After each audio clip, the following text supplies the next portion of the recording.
Regardez là-bas! Devant nous, c'est le port d'Alexandrie! Pourquoi Loulou crie-t-il comme ça? C'est parce qu'il est alexandrin. C'est là qu'il est né et sa ville lui manquait beaucoup. Alexandrie est la plus belle ville du monde. Chaque personne verrait son pays comme étant le plus beau du monde. Oui, mais Alexandrie est vraiment la plus belle ville du monde grâce à son port. Il suffit de regarder pour vous assurer de ce que je dis. Elle est vraiment belle, en effet. Et c'est une ville qui a une très longue histoire. Ce port où nous allons bientôt débarquer, ce port a été construit il y a plus de 4000 ans. Plus de 4000 ans?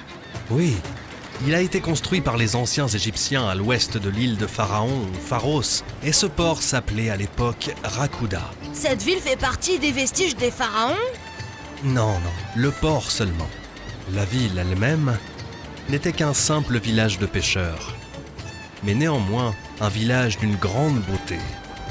Alexandre le Macédonien l'a vu durant ses voyages. Et il a décidé de bâtir à cet endroit une cité qui porterait son nom. Elle est alors devenue Alexandrie. Savez-vous qu'il est fait mention d'Alexandre le Grand dans le Saint-Coran? Vraiment, Loulou? C'est lui, Zoualcarnaïn. Ça, c'est une information qui n'est pas confirmée. Oui, moi je crois que Zoualcarnaïn, c'est le roi persan Cyrus. Non, c'est Alexandre le Grand. Non, je t'assure, c'est le roi Cyrus. Non, Alexandre. Non, Cyrus. Arrêtez ce débat. Le Coran n'a pas révélé qui est Zoualcarnaïn et l'ère à laquelle il a vécu. Mais ce qui est important dans son histoire, c'est la morale qu'il faut en retenir. Je ne comprends vraiment pas de quoi vous êtes en train de parler. Qui est Zoualcarnaïn en fait? Et quelle est son histoire? Je te raconterai son histoire dès qu'on arrivera au port.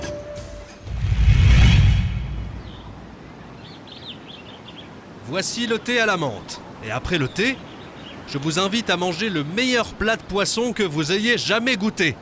Du poisson? On en a marre de manger du poisson. Mais je t'assure que le poisson d'ici a un goût très différent. Il ne provient pas de la même mer? C'est l'art de la cuisine. Tu ne sais rien, toi. C'est toi qui ne sais rien du tout. Ça suffit. Vous deviez me raconter l'histoire de Zoualcarnaïn, capitaine. Oui. Zoualcarnaïn était un homme bon. Et c'était un des plus grands chefs d'armée de toute l'histoire du monde. Savez-vous pourquoi on lui avait donné le surnom de Zoualcarnaïn? En fait, on le surnommait Zoualcarnaïn parce qu'il tenait la terre par ses cornes. Et il contrôlait le monde d'un bout à l'autre, comme un cavalier sur son cheval. Et toi, Morgane, qu'en dis-tu? Je crois qu'on l'appelait ainsi. Parce qu'il a atteint les cornes du soleil à l'est et à l'ouest. Oui, vous avez raison tous les deux. Zoualcarnaïn circulait sur Terre, en répandant le bien autour de lui et en invitant les gens à croire en Dieu, qui lui avait accordé l'autorité sur Terre, et lui avait donné le savoir et la connaissance dans les sciences humaines et dans les arts martiaux.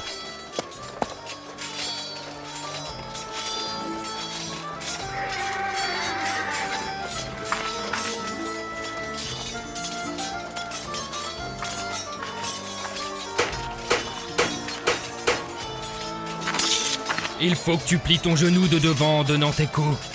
À vos ordres, commandant. Vas-y, frappe. N'avance pas comme un taureau. Veille à préserver ton équilibre. Excusez-moi, Zoualcarnaïn. Bâtard, au cab. À vos ordres, mon commandant.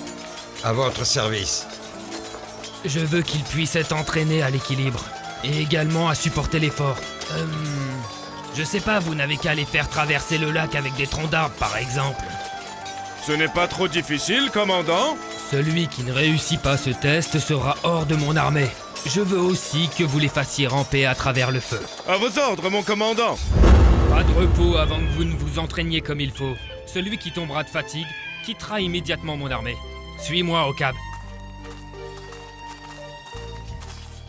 Reposez-vous. Bonjour, mon commandant. Comment vont les blessés, monsieur le médecin? La plupart vont mieux. Mais il y a 2 cas pour lesquels j'ai besoin de votre avis. Si le temps vous le permet, bien sûr. Le commandant n'a mangé aucun repas depuis ce matin. Les malades ne peuvent pas attendre au cab. Je les soignerai avant. Cet homme a de la fièvre. On a tenté de baisser sa température par tous les moyens. Je vais essayer de fabriquer un remède médicinal.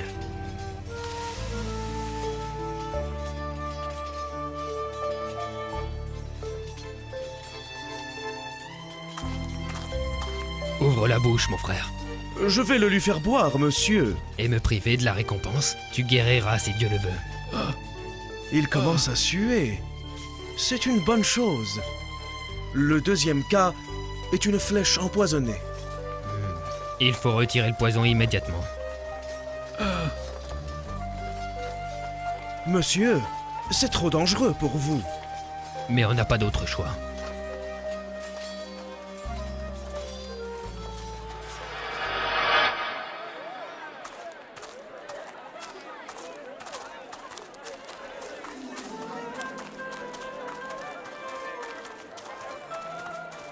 Monsieur le commerçant, je voudrais un peu de viande, mais je ne possède que cette pièce en argent. Vous n'avez qu'à prendre ce morceau de viande, je vous l'offre. Gratuitement, que Dieu vous garde. Prie plutôt pour Dul Karnaïn, qui a répandu la justice et le bien. Que Dieu lui pardonne pour le peu de service qu'il offre aux gens.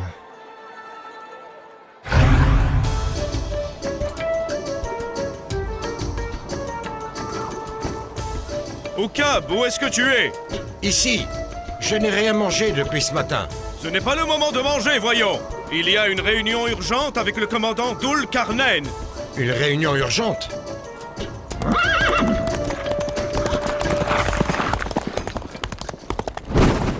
Vous vous demandez certainement pourquoi je vous ai réunis alors qu'il fait nuit. Le commandant a très certainement des raisons valables. Préparez-vous pour le voyage. Un autre voyage? Vous avez pratiquement fait le tour de la Terre, monsieur. Tu l'as dit toi-même. Pratiquement. Pas entièrement. Je dois absolument visiter tous les recoins de la Terre pour m'assurer que j'ai rendu service à tout le monde.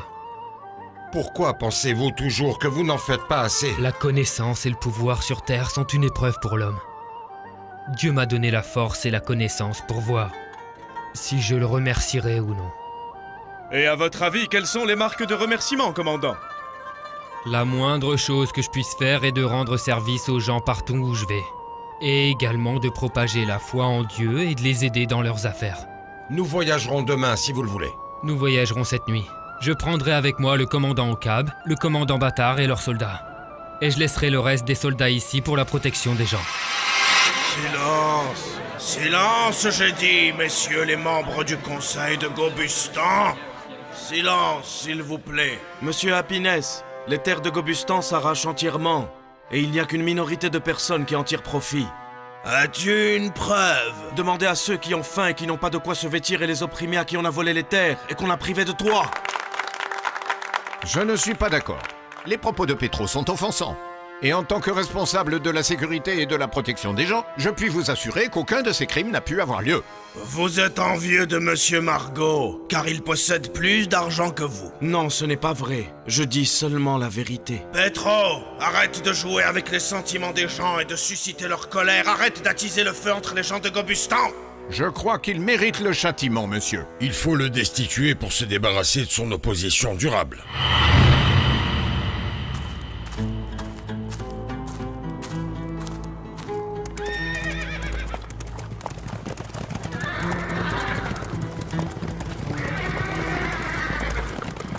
Regardez ces gens. Pourquoi ont-ils l'air malades?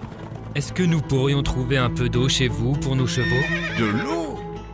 Nous sommes presque tous morts de soif. Ici, rien ne pousse, comme vous le voyez. Comment vivez-vous alors? Eh bien, nous attendons que la pluie tombe, pour que nous puissions remplir de grands seaux. Pourquoi ne creusez-vous pas la terre pour en extraire de l'eau? De l'eau? De l'eau dans ce désert aride? Comment? Je vais vous extraire de l'eau.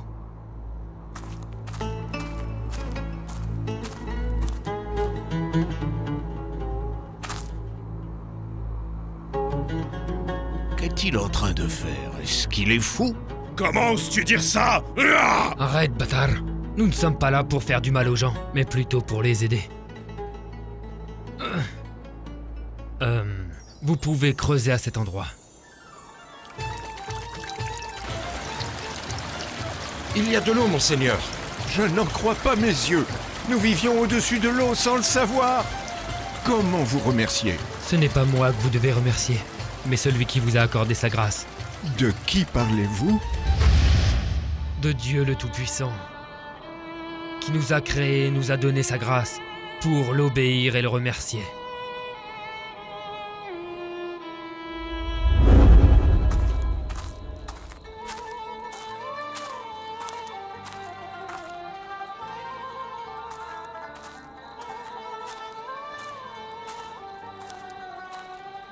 Petro, j'ai eu peur qu'il te tue. N'aie pas peur, Johanna. Il ne nous arrivera que ce que Dieu a réservé pour nous. Écoute, Petro, ta foi en Dieu et le fait que tu ne vénères plus les idoles suscite la colère des gens au Gobustan. Oh, je me fiche d'eux. Oui, mais eux possèdent l'argent et le pouvoir. Et il leur est vraiment très facile de causer du mal à tous ceux qui s'opposent à eux. Ce qui arrive est vraiment trop injuste. Nous devons changer ça. Comment alors que nous ne possédons ni armes ni argent? Et la plupart des gens sont partisans de l'hypocrisie des gouverneurs. Oui, tu as raison. J'aurais souhaité que la terre soit pleine de justice et qu'elle soit gouvernée par un homme fort et partisan de la bonté, comme Dulcarnain dont on entend parler. Il est très loin de nous. Nous habitons à l'extrême ouest et la distance qui nous sépare de lui correspond à de longs mois de voyage, Petro. Il serait plus facile pour nous de prendre la fuite pour aller vers lui.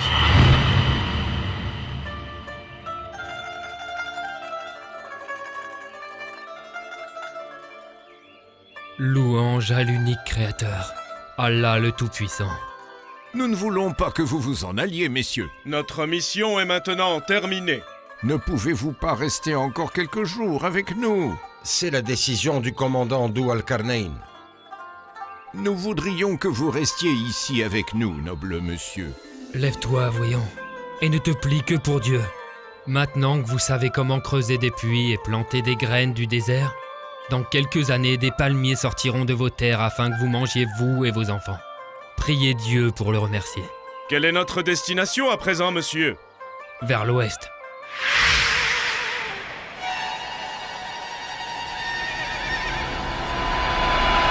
L'armée de Dulcarnain est aux portes de la cité. Préparez-vous! La guerre! La guerre!